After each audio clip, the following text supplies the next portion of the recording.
All right, everybody. Hello once again. My name is Brandon. This is my channel, Logical Consistency. Uh, we are back for another reaction. Now, I wasn't too familiar. I'm not too familiar with this podcast. I think her name is Dr. Stephanie. But a good friend of mine, Patrick, from the channel Foolproof Mastery. If you haven't checked that out yet, definitely check out his channel. He's great with nutrition. He reacted to a couple snippets from this person. So yeah, I figured I'd do a reaction. This one is interesting. The video title is "Can Vegans Maintain Muscle Mass?" Question mark. So yeah, I mean, for those of you that are vegan right now watching this, I'm sure you know the answer as well as I do. Yes, absolutely, vegans can maintain muscle mass. That is supported by the scientific literature as well. But I'm curious as to what they have to say. I wonder what kind of I don't know. I don't know if they're going to be pro-vegan, anti-vegan. Based on what I've seen, they're probably going to be against plant-based diets. But yeah, we'll find out. And at the very least, it'll be entertaining. Maybe we'll do some debunking. So, all right, let's get into it. I always get a little bit in trouble online when I talk about this because I think people can be so, you have a sort of worldview, you have a schema, you sort of filter things through that schema. And then when there's information that is presented that maybe opposes that framework, it can be, for some who are not willing to sort of let new information in, it can be very activating for them. So I would love for you to talk about the difference here in protein quality when we're talking about animal proteins versus plant-based proteins. Really quick, I do really like how she starts off by saying, I usually get in trouble for saying stuff like this. And it's kind of, I don't want to say it's like, I know gaslighting is an overused term, but it seems a little dishonest to say, oh, I get in trouble because the people watching it aren't ready for it, right? Again, it's like this conspiratorial thinking, oh, the people listening to this information, they get all worked up because they've got their own stuff going on and they know what they know and they're not ready for this new information. Have you ever thought, Dr. Stephanie, that maybe you get in trouble for this because what you're about to go into, assuming it's going to be not based on the science or not consistent with the science, have you ever thought that maybe it's because you're like spreading false information? Like spreading false information, fear-mongering about certain foods, just going against the scientific consensus? So, I mean, if I had to guess, right, just off the bat, there's already that, like, not conspiratorial thinking, but already this, like, idea that, like, oh boy, we've got the inside scoop and most people aren't ready to hear this. It's like, dude, like, you don't know, like, stop acting like you have like this, you found like the fountain of youth or something, like you have this secret information that nobody's able to comprehend. I assure you, if it was consistent with the science, if you had proper evidence to support your claims, people would be able to understand it, such as myself. But all right, let's see what they got to say. And I'd love for you to talk about this, and you do so beautifully around the bioavailability and absorptibility of some of these proteins and the differences sort of that lies within, like between the two camps. So let's just start with animal proteins. So animal proteins, we've talked about the essential amino acids, those 9, and they're in very specific balances. We need about 1 gram of methionine. We need about 6 to 7 grams of leucine. We need 3 grams of lysine. So we need, just like we need specific, we need 60 milligrams of vitamin C. They're exact amounts. And importantly, all animal proteins, whether it's meats or dairies or eggs or fish, have exactly the right balance for humans. Not surprisingly, plants have exactly the right balance for plants. Plants make leaves and stems and roots and seeds and flowers, which are pretty different than brains and hearts and livers and limbs, arms. So Okay, so right off the bat, again, we're going off of some like mechanistic theory, right? This idea that because plants use protein to create different structures, it's somehow going to cause an imbalance or be inadequate for us to create what we need. Yeah, there's just no evidence for that. And for those of you that are curious, I am going to link studies in the description comparing animal protein to plant protein. And just a few studies where as long as protein intake is equal, so as long as it's equal and adequate, there's really no difference. Or if there was a difference, it's like very negligible. So it's pretty much identical, assuming a protein intake is equal and is adequate. So if you get enough protein. And that kind of goes to this point, like, yes, plants have all the amino acids. Each plant has all the essential amino acids, but they have it in varying amounts, right? So if you eat enough calories, if you eat enough protein, you try and vary your diet a little bit, you're going to get enough amino acids to build everything you need.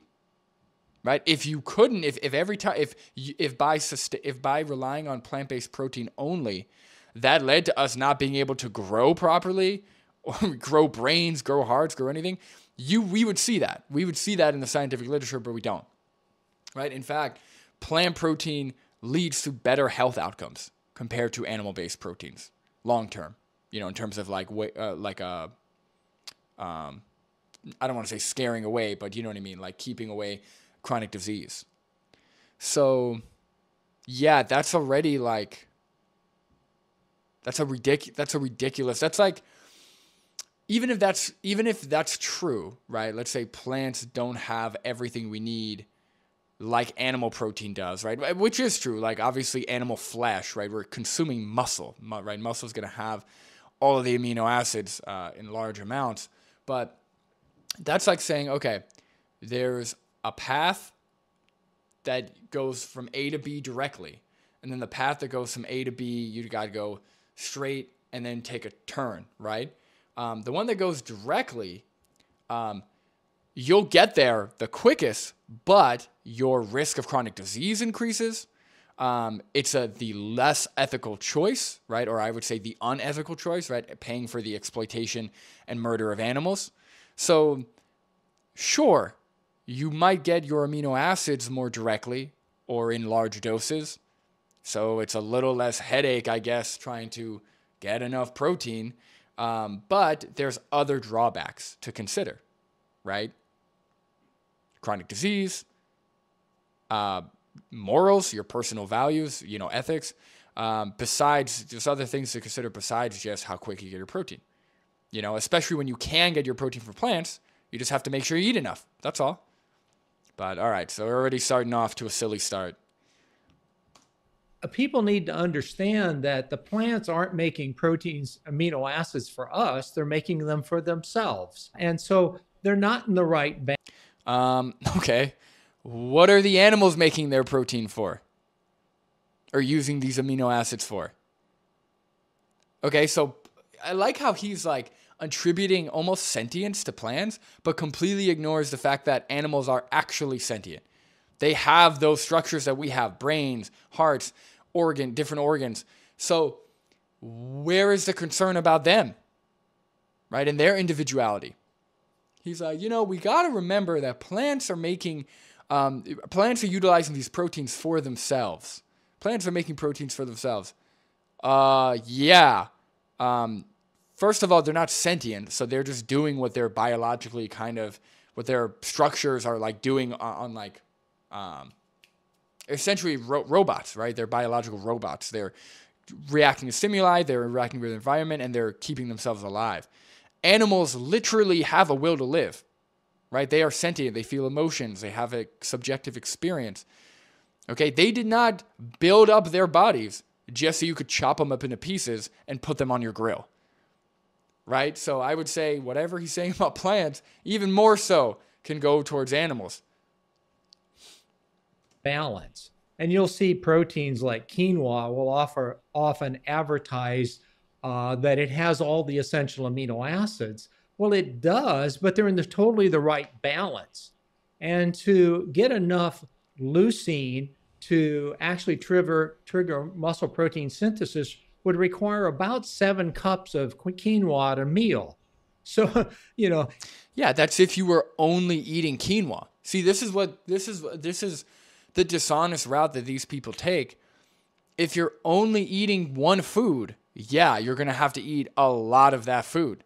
But if you eat quinoa with beans, right? Quinoa with chickpeas, quinoa with, other, protein sources, seitan, tofu, you're going to get enough amino acids. And that's not the only meal you're eating. You're eating other vegetables, right? You're eating other seeds, you're eating other fruits, you're eating other things throughout the day. So again, it's just fear mongering, right? I hear this all the time. Do you know how much broccoli you'd have to eat to get enough of all the essential amino acids? Yeah, nobody in the plant-based diet group is suggesting, hey, you can only eat broccoli and not be protein deficient or not be amino acid deficient. Right? There's more silly arguments. Is quinoa a great food? It is, but it's actually a great carbohydrate food. It has a great fiber content. It has great nutrient content, but its protein's actually pretty crappy.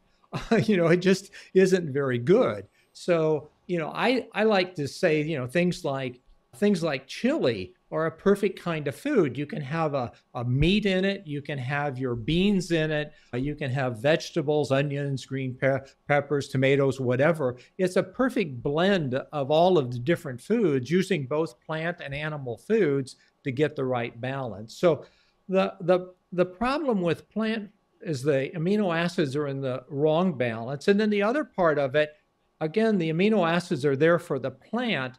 So about 50% of those proteins are attached to fiber. They're part of the structural part of the plant. And humans don't digest fiber. And so the amino acids or the proteins that are in the plant aren't available to us. So when we see something like a whole grain cereal that says it, just for easy numbers, let's say it says it has 10 grams of protein in a serving, it's probably only 40% available. I'm not able to, I don't know, but based on what I've seen comparing plant protein to animal protein, that's bioavailability isn't really an issue, assuming you're getting enough protein overall. So I don't know what he's referring to. I would love to see some research or something supporting that like the protein is attached to fiber and you can't access all of it. Even if that's the case, right? Even if, you only get whatever he said, 60% of the protein in the plant or whatever, that's fine. You can still account for that, right? Again, we're talking about like things that you just need to be aware of, or at worst, minor inconveniences. I can't eat the ass of a cow to get all my protein. I have to combine rice and beans and other veggies and make sure I get enough protein overall to account for the bioavailability, which again, I'm not even sure is a substantiated claim. I haven't seen any evidence about that. So yeah, again, we got to remember the title of the video. The title of the video is "Can Vegans Maintain Muscle Mass?" And they haven't addressed. They're just talking about how plants make amino acids, or plants make proteins for themselves, and you have to be aware of again, there's more buzz, bioavailable, all this like fear mongering. Whereas if you look at the research, the researchers heavily supportive of mostly or fully plant-based diets, right? So protein deficiency isn't really a thing in a first world country where people are eating enough food and getting enough calories.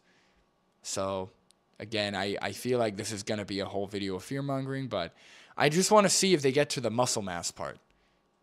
Bioavailability of protein from wheat, gluten, is very poor, probably about 40%. And so instead of having 10 grams in that serving, it only has 4. So where animal proteins are 100% bioavailable, most plant proteins are somewhere between 40 and 60%. So when you see it has 10, at best, you're probably getting 5 out of it.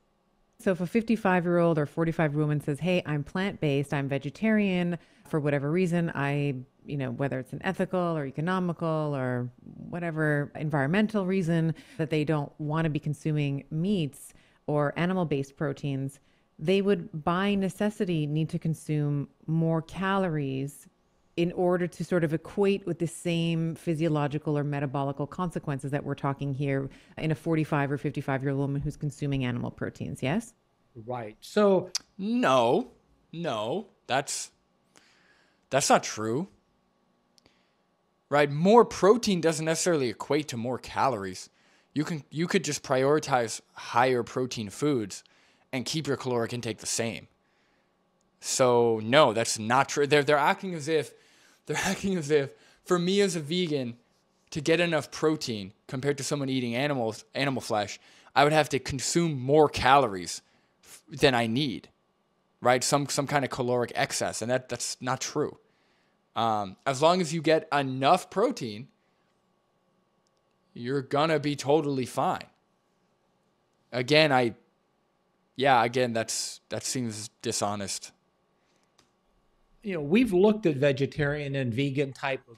Unless I'll be charitable. Sorry, unless they mean more calories from protein, and in that case, maybe I'd have to see some research. Again, from the research I've seen, the protein is adequate.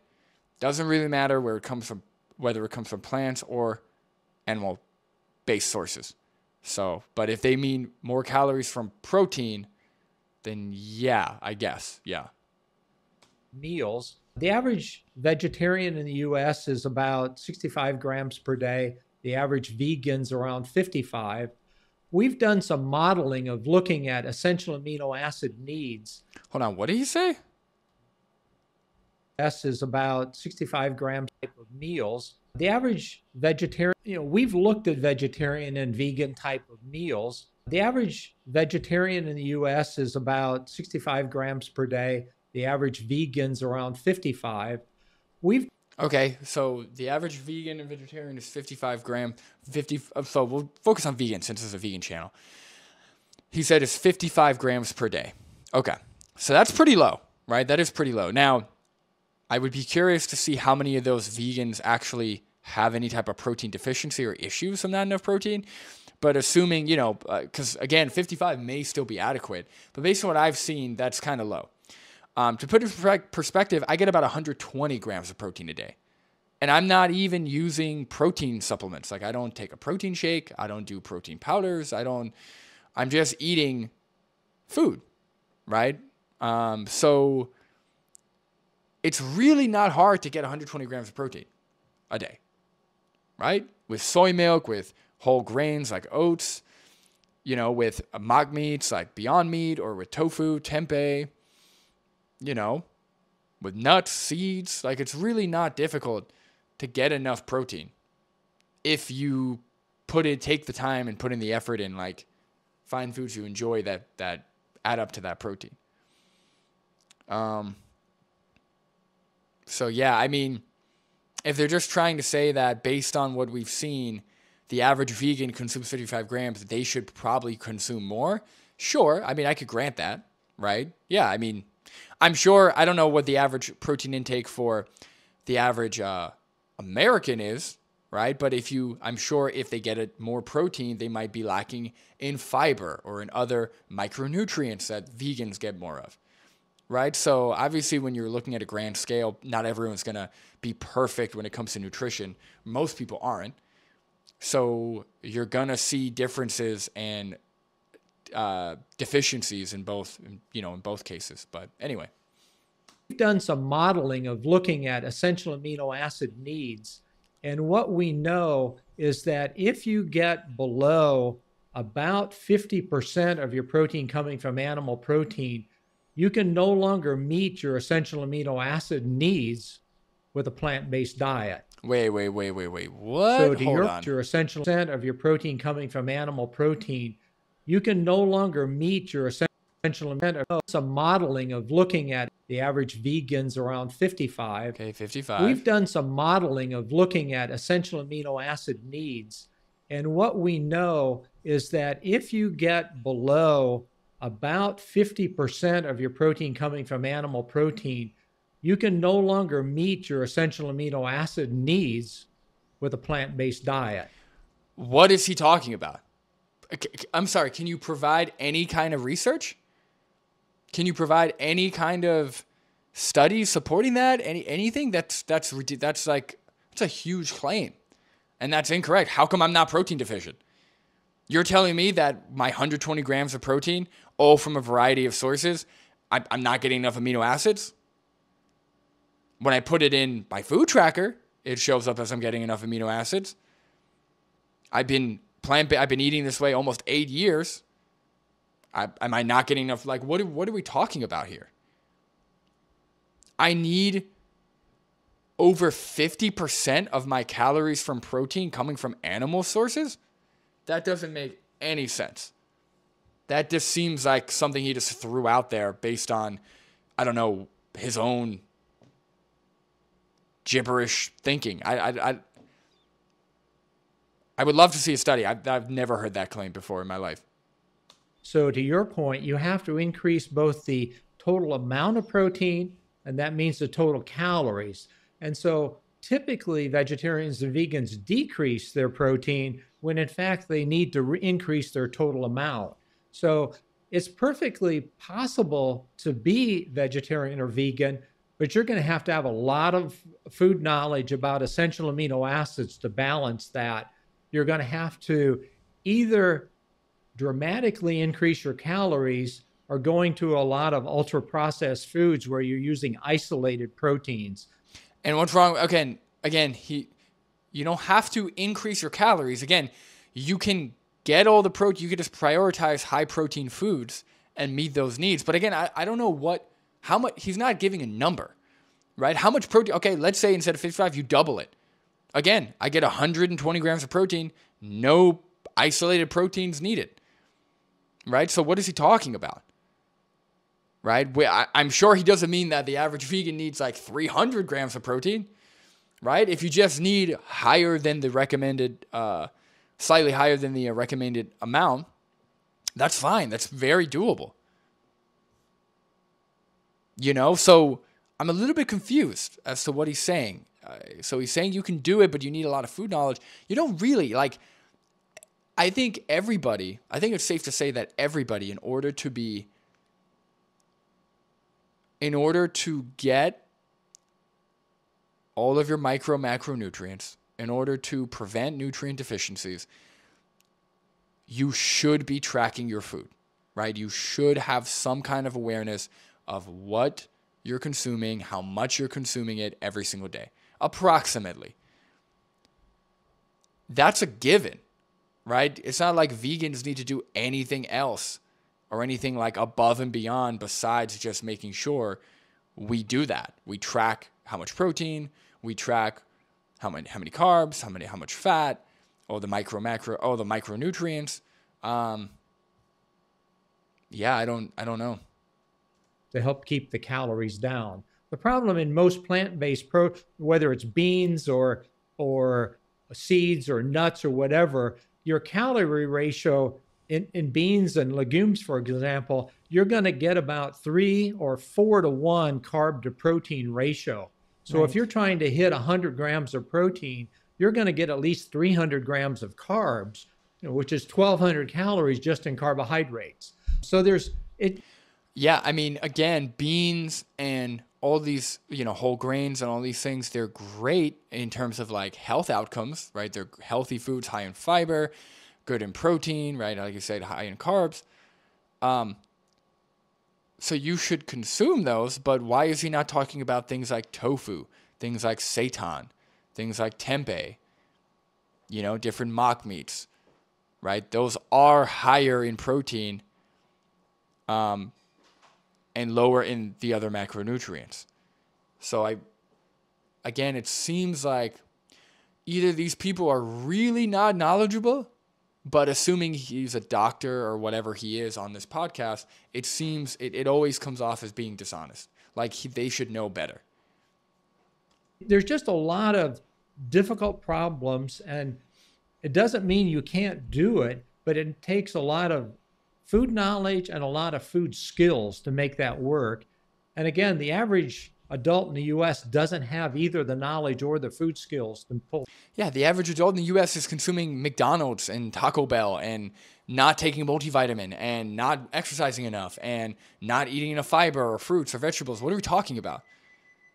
Right? Oh, okay. The average adult in the U.S. is fine because they get enough protein from their McDonald's. 2 thumbs up from this guy. Right? You know, like there's other things to worry about besides just like the amino acids. Like, yes, of course, you should worry about everything. But to act as if like this is such a concern compared to the average person who has so many health concerns as it is just, again, that seems silly. That seems like a silly way to frame this. Pull that off. So recommending it blindly that we all should have more plant-based diets might sound good. Who's doing that? Nobody's doing that. But that's a route to very poor adult health.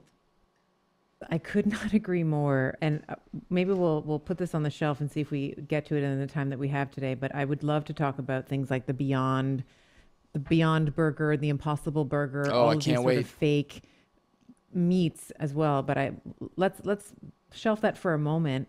So let's come back to vegetarians and vegans. So you said the vegetarians usually on average, you were looking at, they were taking in about 65 grams of plant-based proteins, vegans about 55 grams.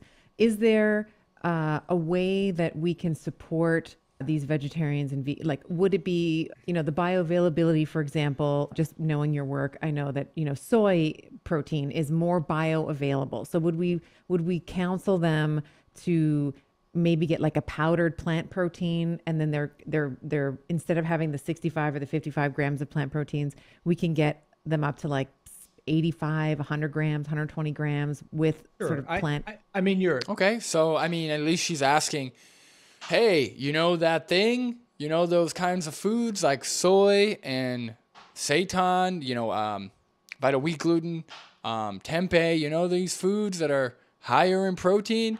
What if we had vegans eat more of that? That could work, right? At least she's kind of, asking the obvious here. Your statement is exactly right. What to remember is that soy protein isn't unto itself novel. If you eat it as edamame, the bioavailability is only 60% or less. But if you do I'm going to look. Let's just look right now. I just want to see if there's any. Yeah, so there's no sources. I'll check the full video to see if there's sources, but I want to know where he's getting this 60% protein from. Again, that could be true, right? But does that mean that whatever you see on the package, you're not getting what's on the package? Does it mean that what's on the package, they've already taken into account of that? Like, what are we talking about? Again, that could be true. I'm not just going to take his word for it, considering the way he's already framing this, or the way he's already, some of the dishonesty he's already displayed. Process it and isolate it out as a powder, a protein powder, then the bioavailability is up in the 90s. So now you have a powder that you can use, and you can make a shake or a product out of it. But again, you're now basically shifting from what we might say are natural foods to ultra processed foods to make. Who cares, right? Not all processed foods are made equal, right? A donut is not going to have the same health outcome as isolated soy protein that you use to hit a certain protein goal, right? Clearly, we can recognize that not all processed foods, right? Lentils, whole lentils, and red lentil pasta, for example, right? Lentils that are ground up, made into a flour, and then cooked into pasta, are probably going to have pretty similar health outcomes, considering the fiber, the protein. All we did was we took lentils and we ground them up, right? So there's certain processing that isn't really you're just kind of changing the form of the food, right? So number one, not all processed foods are created equal. Number two, we should be looking at health outcomes. And number 3, natural equals good that's a fallacy, right? Just because something is natural doesn't mean it's moral, doesn't mean it's good for humans or for human health, right? Cyanide is found in nature, right? There's poisonous mushrooms found in nature. Cancer is natural, right? There's plenty of examples of where things are natural, but are undesirable or harmful to humans. So we should just be going off of what is beneficial, not what is necessarily just natural. Make that work. So the 2 things I would recommend to vegetarians or vegans are they do need to bring in some plant powders, and they also need to be very conscious of resistance exercise, because their muscles are at risk because they're going to have a lower protein diet. And one of the ways you can increase the efficiency of the protein and also protect your muscles is with resistance exercise. So 2 things I always recommend is, you need to be physically active, you need resistance exercise, you probably need powders. But everybody should be doing this. Everybody should be doing some kind of exercise, right? Some kind of resistance exercise, some kind of a cardio exercise or aerobic exercise. Everybody should be doing this, right? This is not something that only vegans are recommended. So that's like when people say, oh,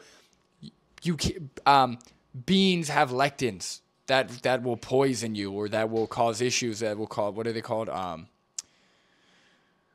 Anti-nutrients, right? They have anti-nutrients that will mess with your absorption and stuff. So make sure you cook them. It's like, nobody's eating raw beans.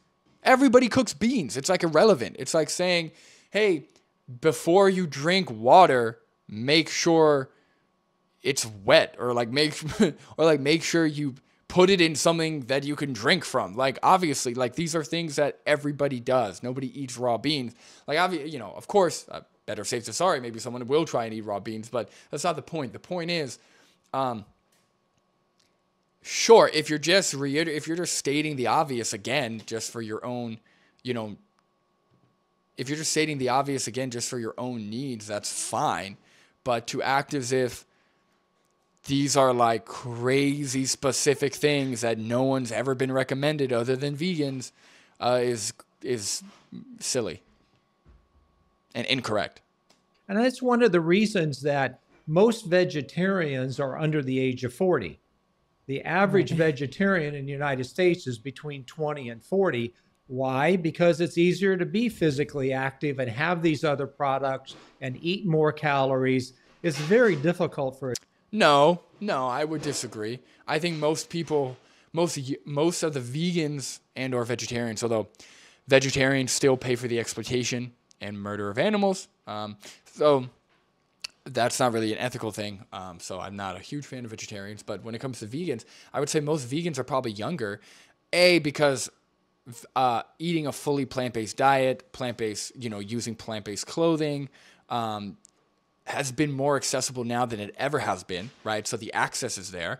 Number 2, the younger generation's probably more progressive thinking, right? How many people over the age of 50 actually care about bettering themselves or bettering the world around them, or like are comfortable with change, right? Most people, once they're in their 50s, 60s, they don't want to change anymore, right? So they grew up eating this way and they're not going to change that. Whereas young people, I went vegan when I was 18, right? Because I was excited about change, right? I wanted to do the right thing. I wanted to do something that I felt good about.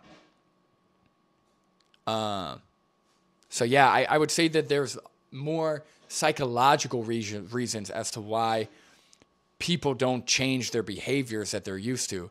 I don't think most people aren't vegan or vegetarian over the age of 50 because, oh my God, protein hard. Like that's not why people aren't changing their behaviors. For a 65-year-old to be vegan. It's also illegal, I think, to raise your children as vegan. I think you are not allowed to do that because you run the risk of malnutrition. Okay. So is it illegal to raise your kids on chicken nuggets and French fries? Because that's what the majority of parents raise their kids on. Like, what are we talking about? And also, I don't like that she didn't say it should be illegal. She said it is illegal, which isn't true. I don't think it's illegal. So yeah, I mean, there's always a risk of malnutrition, given all of the given the lack of nutritional education, given all of the, unhealthy processed foods, or the reliance on unhealthy processed foods. So yeah, I call BS on that. Give you an example. My brother has 2 kids, and they have been vegan since birth. So, when I say vegan, I mean plant-based. They obviously can't necessarily make the ethical choice at their age, but they have been eating plant-based since birth, and there's no issue. You know why? Because they eat enough, they eat high-protein foods, and they take a multivitamin, right? So they have their vitamins covered, they get enough calories, and they get enough protein. So it's not an issue. Unless you're in a starving country, it's really not difficult to get enough protein as a kid, as an adult, as whoever. And the evidence supports this. So to say it should be illegal to raise your kids vegan or plant-based, again, it's just more fear-mongering. I mean, it should be, but growth. it's not in the United States, unfortunately. Yeah. I have heard of, I know in the UK there was a child who died of malnutrition, and the government, or the country, I guess it would be the government, ended up suing them for child neglect, because you have to give children. Yeah, wow. It's not like that happens to tons of kids all across the world, separate from vegan diets or plant-based diets. Oh my God, a kid died from a parent and neglect? Shocker. Like, what are we talking about?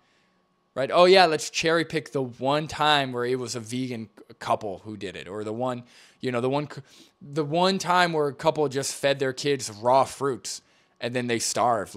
Yes, and that's awful. Obviously, these cases are awful, but it's not like the fault of like a vegan diet or like a plant-based diet. It's the fault of the parent who did not educate themselves before deciding what their kids were going to eat.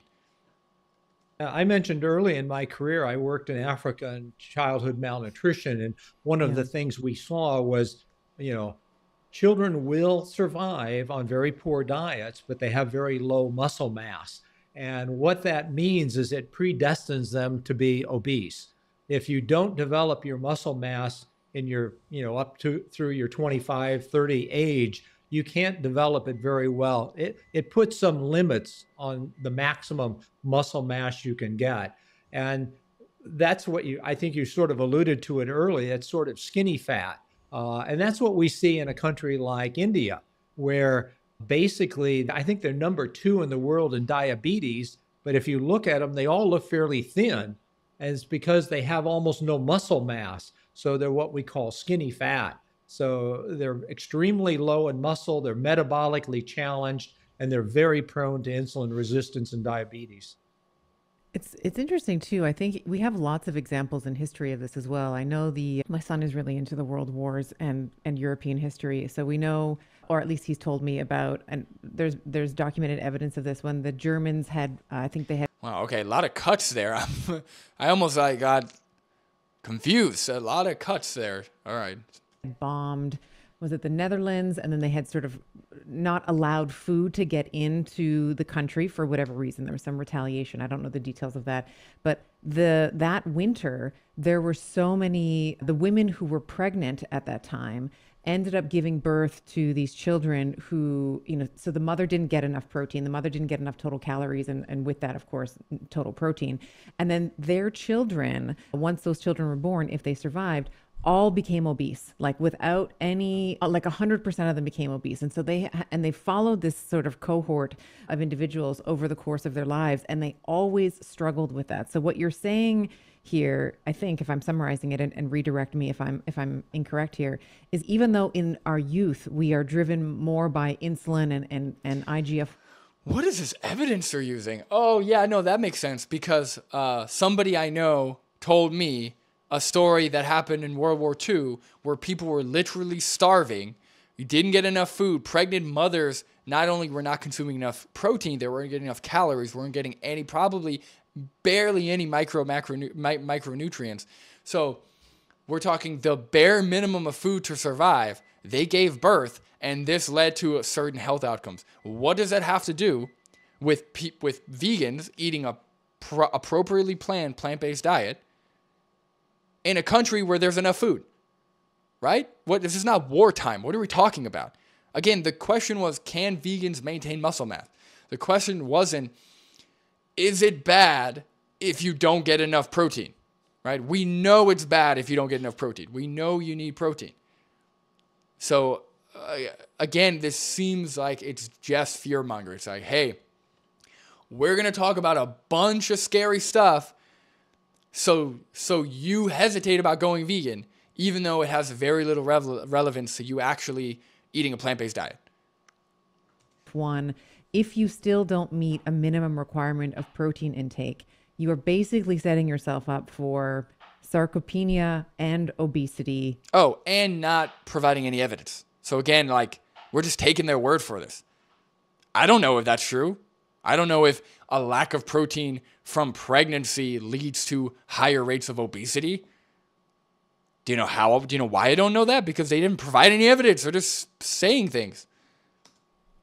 Together. Yeah, exactly. And again, they're malnutrition in Africa. I think you're referring to the Stalingrad studies in Russia that came out of World War II. We see it in India. So we see it around the world that, if you don't develop it correctly as a child, you go through those critical growth periods, you can always add some muscle later in life, but you're always limited sort of by your DNA. We call them satellite cells.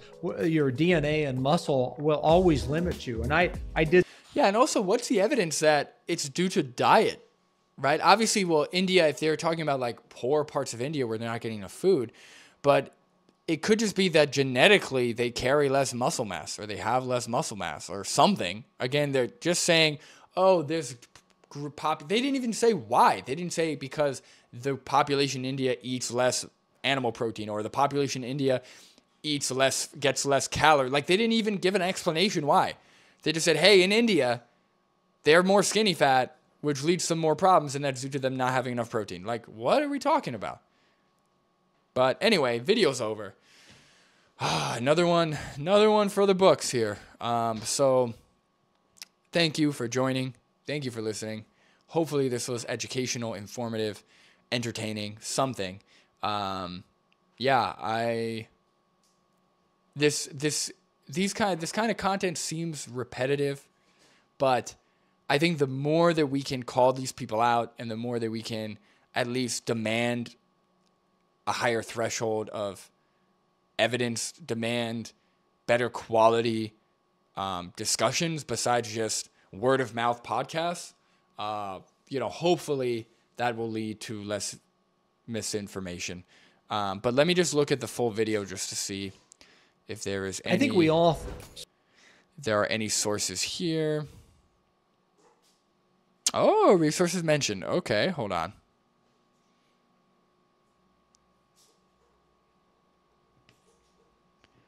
Let's take a quick look at these.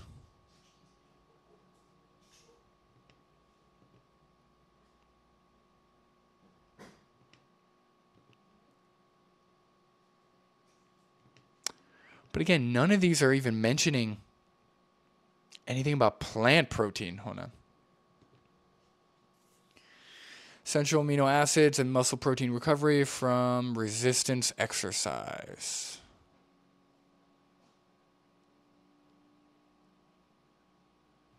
Hold on. If this is just going to say, oh my God. See, this is a problem. They make a lot of claims about plant protein, but then they only source the importance of, like, okay, this is one thing I noticed. When there are sources, they're very general, right? So they will make a bunch of claims about plant protein, not bioavailable. You don't get all the protein that it says you do.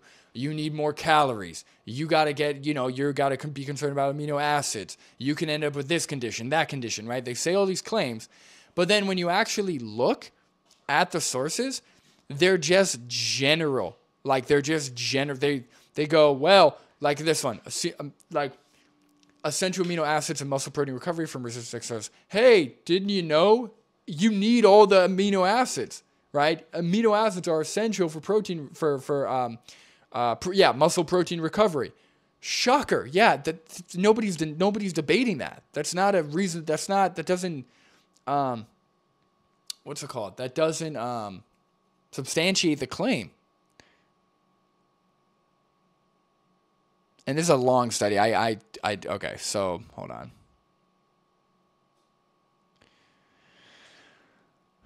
All right, I'm not going through this one. Let me look at this one. Hold on. Exercise, protein metabolism, and muscle growth.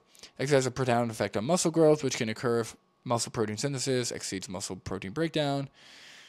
Resistance exercise improves muscle protein balance, but in the absence of food intake, the balance remains negative. The response of muscle protein metabolism to resistance exercise. The interaction of post-exercise metabolic processes and increased amino acid availability maximizes. Again, nothing about plant protein. It's just general. It's just saying, hey, yeah, you need enough amino acids, you need enough protein in a timely manner after exercise. Okay, done with that one. Stimulation of muscle protein synthesis by whey protein ingested before and after exercise. Okay, this is just about whey protein. There's no comparison. Timing of nutrient ingestion. Previously, we demonstrated that the net amino acid uptake was greater when free amino acids, blah, blah, blah. The study was designed to examine the response of muscle protein balance to ingestion of whey proteins before and following. Yeah, again, there's no, what's the point of making all these claims comparing protein, plant protein to animal protein if the sources you're going to cite are just talking about animal protein? There's no like comparison group. There's no, it's not supporting your claim. All right, next one. Dietary protein distribution positively influences. Yeah, again, just saying protein good. Everybody, in case you didn't know, protein good. It's like I'd almost rather have them not provide sources, because what sources do in this case is it gives the listener, the viewer, whatever, the illusion that they're substantiating their claims. Because to be honest, most people are not even going to click on the study. They're going to see that they're there and go, oh, yeah, oh, must be true. They're not even going to read into it. Because if they did, they'd find that none of this actually supports their claims. Right? And I'm going to link studies in the description that actually compare plant to animal protein, which is what we need to look at if we're comparing plant to animal protein in the podcast. So the 3 studies that are actually short enough to see. Oh, look, and this one. Hold on, just really quick. Conflict of interest.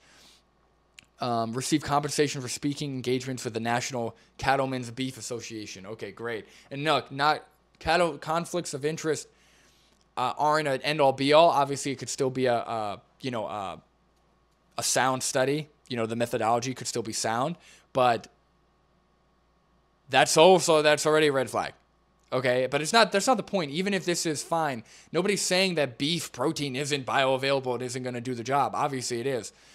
It's silly. And this one is god awfully long. I'm not going to read that. It's going to take me another hour to go through this with you. So we could just scratch this. But again, nothing in the title is leading me to believe it's any comparison.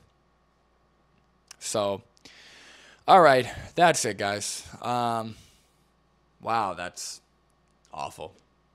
Well, hope you enjoyed it. Going to keep doing this. Definitely subscribe to the channel if you're not, because I have more content coming, more reactions, more activism, more live streams, definitely. So, yeah, thank you again for watching, and I will catch you guys on the next one.